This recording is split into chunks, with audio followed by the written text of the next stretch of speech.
kapayapaan ng Panginoong Hesukristo ay sumainyong lahat.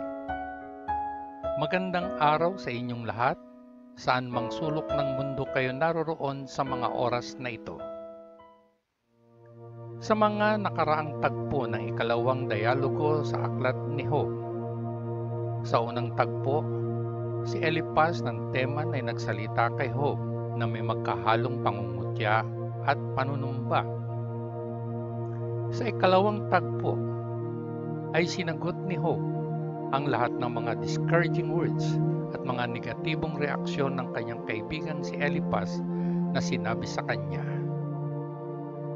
Sa ikatlong tagpo, matapos sagutin ni Job ang kaibigan niyang si Eliphaz, ay si Bildad, isa ring kaibigan ni Job, na mula sa lupain ng Shua ang nagsalita ng may pangungutya at tono ng paghusga sa sinapit ni Job. At sa araw na ito, ituloy natin ang part 3 ng Aklat ni Job, ang ikalawang dialogo.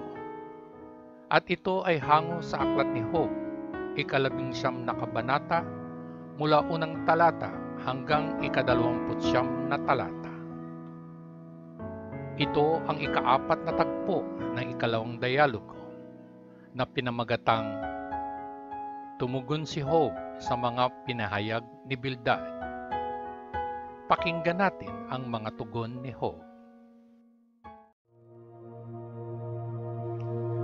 Bakit mo ako nililigalig ng mga salita? Oras-oras ay iniinsulto mo ako at hindi ka nagpapakita ng kahihiyan sa paraan ng pang-aabuso mo sa akin. Kahit may nagawa akong mali, paano nakasakit ito sa iyo? Iniisip mo na ikaw ay mas mahusay kaysa sa akin at itinuturing ang aking mga problema bilang patunay ng aking pagkakasala. Hindi mo ba nakikita na ang Diyos ang gumawa nito? Naglagay siya ng patibong para mahuli ako. Ako ay tumututol sa kanyang karahasan, ngunit walang nakikinig. Walang nakakarinig sa aking daing para sa hustisya. Hinarangan ng Diyos ang daan, at hindi ako makadaan. Itinago niya ang aking daraanan sa kadiliman. Kinuha niya ang lahat ng aking kayamanan at sinira ang aking reputasyon. Hinahampas niya ako sa bawat panig.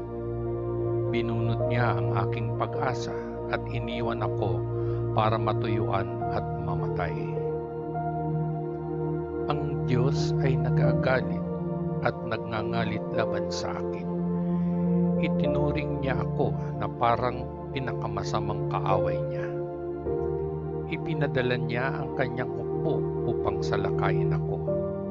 Naghuhukay sila ng mga kanal at kinubkob ang aking tolda.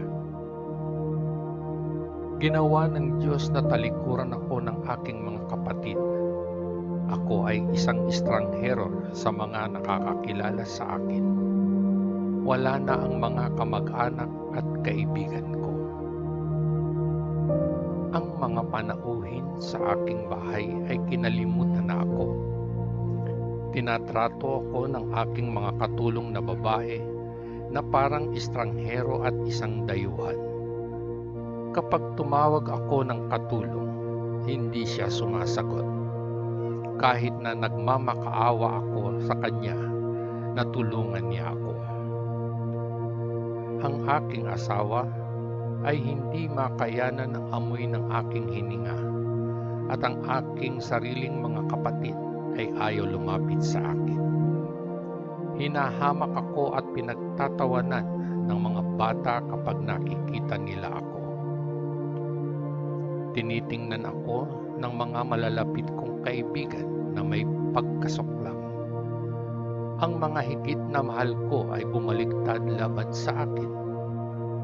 Ang aking balat ay nakabitin sa aking mga buto, bagya nang nakatakas ako kasama ang aking buhay. kayo ay aking mga kaibigan, makuhang maawa sa akin. Hinampas ako ng kamay ng Diyos. Bakit kailangan ninyo akong usigin tulad ng ginagawa ng Diyos?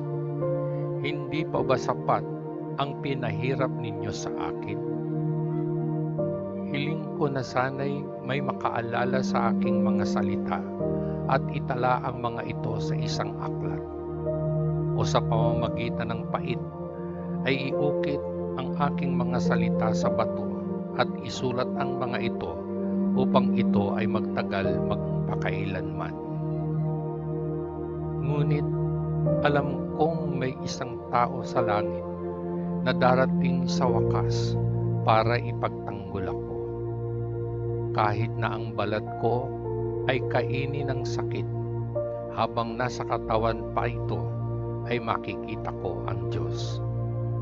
Makikita ko siya ng sarili kong mga mata at hindi siya magiging dayuhan.